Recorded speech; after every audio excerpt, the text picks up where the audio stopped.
मोदी अडानी भाई भाई देश बेच के खाई मलाई। जब हिंडनबर्ग की रिपोर्ट का खुलासा हुआ तो 8,50,000 करोड़ रुपए हिंदुस्तान के लोगों के डूब गए शेयर मार्केट में। मोदी जी ने कहा इसको पकड़ के जेल में डालो। उठा के मुझे जेल में डाल दिया गया, 6 महीने में जेल में रहा। हुजूर, कुछ गड़बड़ी तो हुई है। किसने गड़बड़ी की है, क्या गड़बड़ी की है, ये हम बता नहीं सकते। और ये जांच दिशाहीन है, अंतहीन है। किस ओर जाएगी, कब तक चलेगी, ये हमें पता नहीं। आम आदमी पार्टी के राज्यसभा सांसद और पार्टी नेता संजय सिंह ने हिंडनबर्ग की नई रिपोर्ट को लेकर केंद्र सरकार पर जमकर हमला बोला है।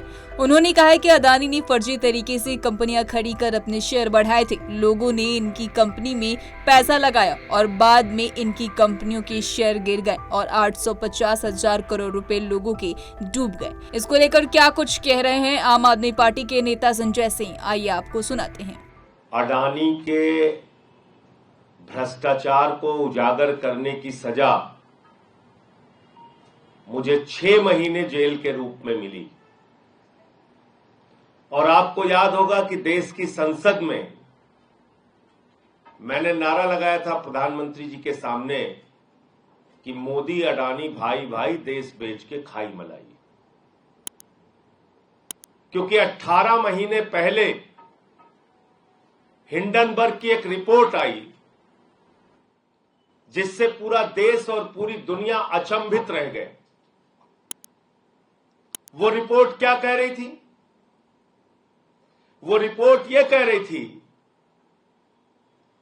कि दुनिया के तमाम घोटालेबाजों को इकट्ठा करके भारत से मनी लॉन्ड्रिंग करके अडानी ने हजारों करोड़ रुपए मॉरिशस में फर्जी कंपनियां बना के चैन चुंग लिंग, नासिर अली, इन लोगों के माध्यम से फर्जी कंपनियां बना के हजारों करोड़ रुपए लगाया। और उन्हीं कंपनियों के जरिए गौतम अडानी का भाई विनोद अडानी भारत में शेयर बाजार को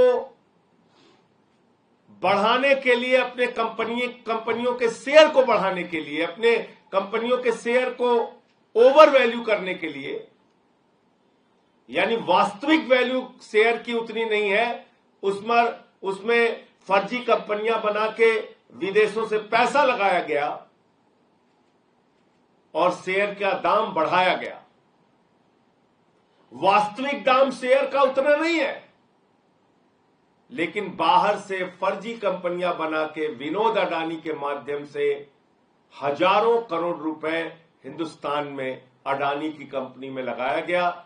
उसके शेयर का दाम बढ़ाया गया और जब हिंदुस्तान के छोटे निवेशक, आम आदमी, मिडिल क्लास के लोग उस शेयर को बढ़े दामों पे खरीदते हैं तो कुछ दिन बाद वो शेयर की वैल्यू जब घटती है तो उनका पैसा डूब जाता है। आप नेता ने रविवार को पार्टी मुख्यालय में प्रेस वार्ता कर कहा कि मामला सुप्रीम कोर्ट में गया है तो सुप्रीम कोर्ट ने सेबी को जांच सौंप दी है। सेबी ने गोलमोल जांच की, मगर कल हिंडनबर्ग की नई रिपोर्ट सामने आई है जिसमें पता चला है कि अडानी की कंपनियों में सेबी की अध्यक्ष और उनके पति ने भी पैसे लगाए हैं। सुनिए आगे क्या कुछ कह रहे हैं संजय सिंह। और याद रखिएगा, न्यू पेंशन स्कीम, देश के लाखों कर्मचारियों की पेंशन, एनपीएस, उसका पैसा भी शेयर मार्केट में लगता है। एलआईसी का पैसा भी शेयर मार्केट में लगता है। और अगर वहां ये घपला और घोटाला हो रहा है तो अडानी का पैसा नहीं डूब रहा है, इस देश के आम आदमी का पैसा डूब रहा है। ये सरल भाषा में हमें समझना चाहिए। ये अडानी का पैसा नहीं डूब रहा है, उसने तो भ्रष्टाचार कर रखा है। ये देश के लाखों करोड़ों लोगों का गाढ़ी कमाई का पैसा जो शेयर बाजार में वो लोग लगाते हैं, वो पैसा डूब रहा है। और कितना डूबा? आप कल्पना कर सकते हैं, अगर मैं इस प्रेस कॉन्फ्रेंस में कहूं तो जीरो लगाते लगाते आप थक जाएंगे। जब हिंडनबर्ग की रिपोर्ट का खुलासा हुआ तो 8,50,000 करोड़ रुपए हिंदुस्तान के लोगों के डूब गए शेयर मार्केट में। 8,50,000 करोड़ रुपए। मैंने तब मांग की थी बहुत जोर शोर से कि जेपीसी बनाओ, जेपीसी बनाओ, पूरे मामले की जांच कराओ, सच्चाई तक जाओ। इस देश के लोगों का पैसा डूब रहा है। अडानी ने फर्जी कंपनियां विदेशों में बना के अपनी कंपनियों के शेयर बढ़ाए हैं, उसके दाम बढ़ाए हैं, पैसा गलत ढंग से लगाया गया, खुलेआम ये मनी लॉन्ड्रिंग का मामला है, भ्रष्टाचार का मामला है। एक आवाज नहीं सुनी गई मेरी।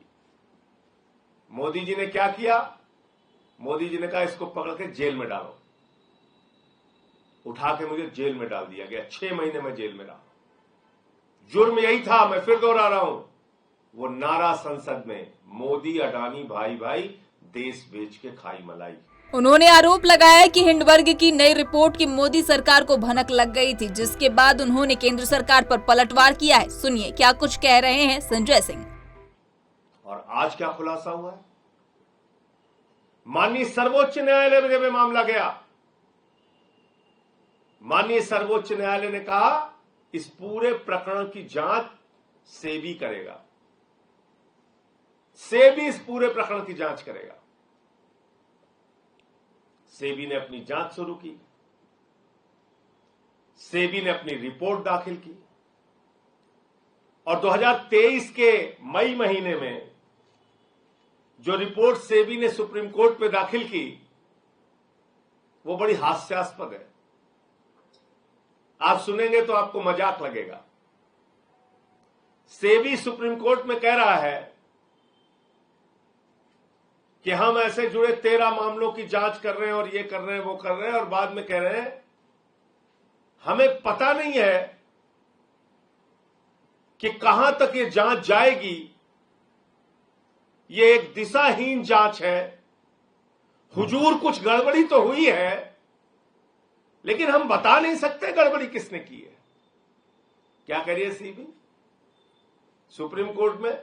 हुजूर कुछ गड़बड़ी तो हुई है, किसने गड़बड़ी की है, क्या गड़बड़ी की है, ये हम बता नहीं सकते, और ये जांच दिशाहीन है, अंतहीन है, किस ओर जाएगी, कब तक चलेगी, यह हमें पता नहीं।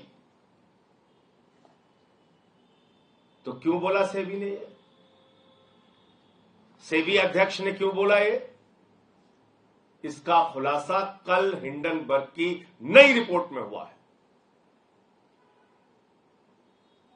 और वो क्या कहती है नई रिपोर्ट? कि सेबी की अध्यक्ष माधवीपुरी बुच और उनके पति धवल बुच ने लगभग $10 मिलियन उन्हीं फर्जी कंपनियों में लगाए हैं, उन्हीं फंड्स में लगाए हैं जिसकी इनको जांच करनी थी। यानी जिस भ्रष्टाचार के मामले की जांच सेबी अध्यक्ष को करनी थी, वहीं पर इनका पैसा लगा हुआ है, वहीं पे इनका इन्वेस्टमेंट हुआ है लगभग $10 मिलियन। और ये एक विसिल ब्लोअर के माध्यम से इस बात का खुलासा हुआ। इस तरह की तमाम अपडेट्स के लिए पंजाबकेसरी.com को लाइक, शेयर, सब्सक्राइब करना न भूलें। धन्यवाद।